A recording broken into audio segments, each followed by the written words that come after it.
কি ব্যাপার লালন, গান গাইছো না তুমি? তোমার জন্য যে চড়ুই ঝগড়া করতে গেল, তার রেজাল্ট কি হলো? নাম লেখাওনি গানে? বৌমনি, সেটা তুমি চড়ুইকেই জিজ্ঞেস করো। দেখো, আমি তো যাইনি, ও গেছিল, ও বেটার বলতে পারবে। না না, ওকে কেন জিজ্ঞেস করবো? ও যে ঝগড়া করতে গেছিল আমি তো জানি। আমি তোমাকে বলছি, তা ঝগড়া করে একটা জায়গায় নাম লিখিয়েছো, সেই লড়াইয়ে তো তোমাকেও সামিল হতে হবে লালন। তার জন্য তো প্র্যাকটিস করতে হবে। সারাক্ষণ গল্প করলে গান কখন গাইবে? অবশ্য তোমার এখন গান গাওয়া বা না গাওয়াতে কি এসে যায়? শোনো বৌমনি, বলছি যে অন্যায়ের প্রতিবাদ একমাত্র তুমিই করতে পারো, আর কেউ করতে পারে না, বা এই পৃথিবীতে একমাত্র সঠিক মানুষ শুধু তুমি একা, সেটা তো নয়। আমরা অন্যায়ের প্রতিবাদ করতে পারি। এই যে দেখো না, এই ফুলঝুরিকে ওই রিয়ালিটি শোতে পেছনের দরজা দিয়ে ঢোকানোর জন্য আমার বাড়ির লোক একেবারে ক্ষেপে উঠেছে। আমার সেটা খারাপ লেগেছে, কারণ ফুলঝুরির থেকে যার ট্যালেন্ট 1000 গুণ বেশি, তার নাম কেন যাবে না? তাই সেখানে আমি প্রতিবাদ করেছি। ইয়েস, আমি ওর নামটা জোর করে এন্ট্রি করিয়েছি। সেটা আমার প্রতিবাদ, অন্যায়ের বিরুদ্ধে আমার প্রতিবাদ। আশা করি তুমি খুশি হয়েছো সেটা দেখে। আরেকটা কথা বলবো, ওই যে লালন, ও না স্বভাবে গায়ক। ওই একদিন গান শিখে তারপর স্টেজে গান গাইতে যায় না ওর মতো। তাই ওর পারফরমেন্স নিয়ে তুমি টেনশন না করলেও পারো। এরম ছোটখাটো পোকামাকড়দের লালন নিজের বাঁ হাত দিয়ে পিষে মেরে ফেলতে পারে। আর এরম ছোটখাটো পোকামাকড় যাতে আর জীবনে কোনোদিন গান গাওয়ার কথা না ভাবে, সেই ব্যবস্থাটা লালন শুধুমাত্র গান গেয়েই করতে পারে। আশা করছি আর তোমার কিছু বলার নেই।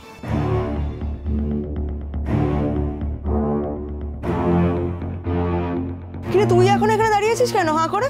যে কাজটা করতে এসেছিলি, কাজটা তো করা হয়ে গেছে, যেতে পারছিস না কেন? পায়ের তলা আঠা দেওয়া রয়েছে।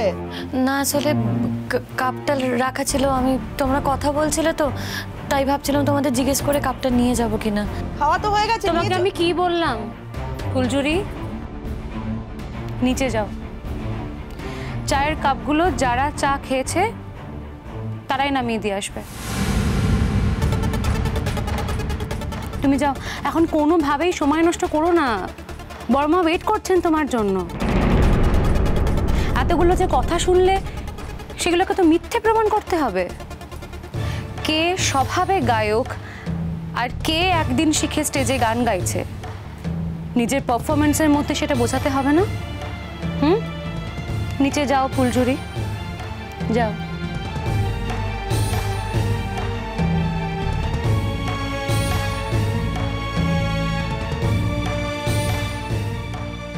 বৌমনি, তোমাকে আমি একটাই কথা বলতে চাই, এই লড়াইতে আমি নিজে নাম দিতে চাই, কিন্তু যে কোনো ভাবে হোক লড়াইতে আমার নাম যখন পড়ে গেছে, এই লড়াইটা আমি লড়াইয়ের মতো লড়ব। যে আমাকে শত্রু ভাবে তাকে আমি কোনোদিনই বন্ধু ভাবতে পারবো না, অন্তত লড়াইয়ের মাঠে তো নয়। All the best. আশা করবো তুমি তোমার শপথ রাখতে পারবে লালন।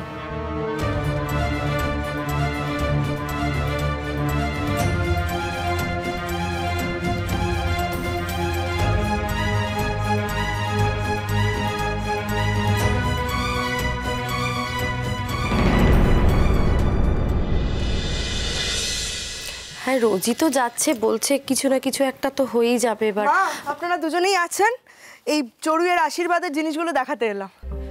ওমা, বর্দা কোথায় গো? বর্দি জানি না গো, কোথায় বেরিয়েছে, বলে যায়নি কিছু। ও আড্ডা ফাড্ডা মারতে গেছে বোধহয়, কোথায় আর যাবে। ঠিকই বলেছো চান্দ্রি, বেকার মানুষ, আড্ডা মারা ছাড়া আর কি বা কাজ আছে বলো?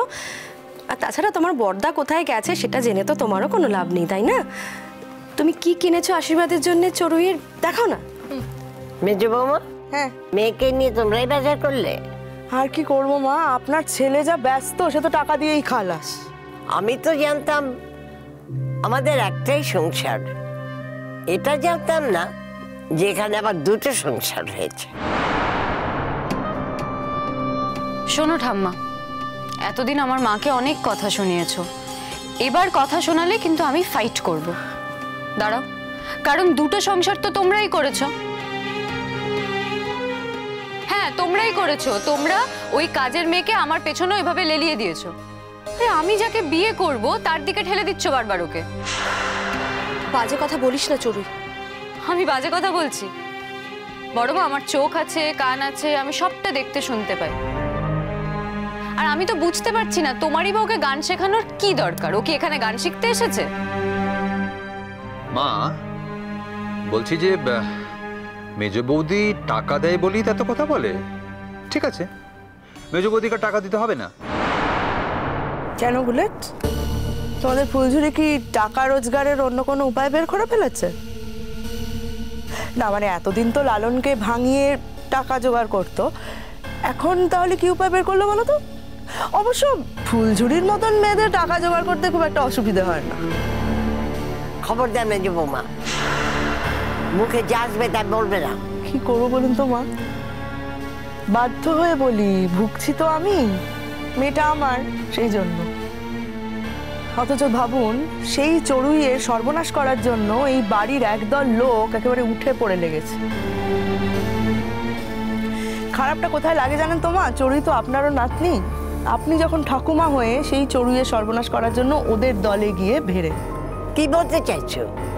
কি বলতে চাইছো তুমি বলো তো? না না, আমার মা কেন বলবে না? তোমরা সবাই তো সেভাবেই আমার পেছনে পড়ে আছো। চড়ুই, ভদ্র ভাষায় কথা বল। কার সাথে কথা বলছিস ভুলে যাস না।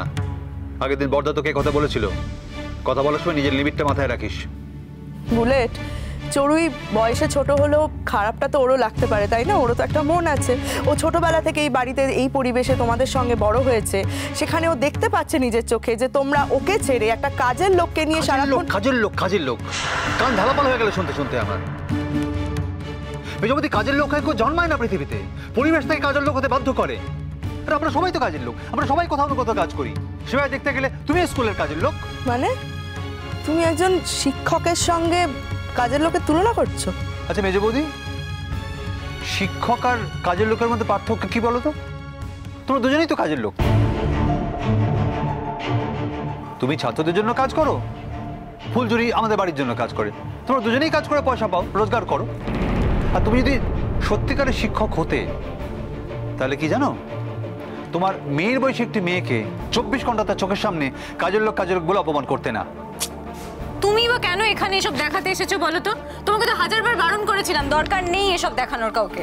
কি করবো চড়ুই, তা নাহলে তো কথা হতো। তোর বাবাই আমাকে মেজাজ দেখাতো যে কেন আমার মেয়ের আশীর্বাদের জিনিস আমার মাকে দেখাওনি। তোর বাবাকে বলিস, তোর বাবাকে এই দৃশ্যগুলোর কথা ডেকে এনে বলিস। তো যাও না, এখনই দেখো না, এনে দেখো, যাও না। আর আমার ছেলে এসে আমাকে শুলে চড়াবে। আমরা সবাই প্রস্তুত, দেখো। মা, আমাকে না বিদ্রুপ করে কথা বলবেন না, কোনো লাভ হবে না। আমি কি যেচে পড়ে আপনাদেরকে খারাপ কথাগুলো বলতে এসেছিলাম, অপমান করতে চেয়েছিলাম? দাঁড়া তো তুই, অদ্ভুত বিষয়। আমি তো ভালো মনেই জিনিসগুলো দেখাতে এসেছিলাম। হ্যাঁ, আমি তো দেখার জন্য তৈরিও ছিলাম। একই বাড়ি, আর তুমি কি আর কাউকে পেলে না তোমার সঙ্গে কিনতে কিনতে নিয়ে যাওয়ার জন্যে? কেন বড় বৌমাকে বলতে পারতে না? তাকে বলেছিলে এক বাড়িতে থাকতে গেলে কিছু নিয়ম পালন তো করতে হবে যে বৌমা, সেগুলো করো, ভাবো। এই তো বড় বউ রান্না করে তুমি দিনের পর দিন খাচ্ছ, সেই বড় বৌমাকে তুমি একবার ডাকতে পারলে না এই কেনাকাটি করার জন্যে? কেন ডাকুনি বড় বৌমাকে? ওর পয়সা নেই বলে? যে পয়সা থাকতো তাহলে ঠিক তুমি ওকে ডাকতে। মা, আপনি যে কি বলেন না। আচ্ছা, সংসারের এত কাজ, এসব ফেলে রেখে দিয়ে আমি যেতাম কি করে বলুন তো? সময় কোথায় আমার? তাছাড়া চাঁদরি তো এগুলো একটু ভালোই বোঝে, তাই না? আমি তো এত কিছু বুঝি না। আমি তো যেতাম, গিয়ে ওই দাঁড়িয়েই থাকতাম খালি। টাকা ওদের, পছন্দ ওদের, তাই চাঁদরি গেছে, ভালোই হয়েছে একদিকে।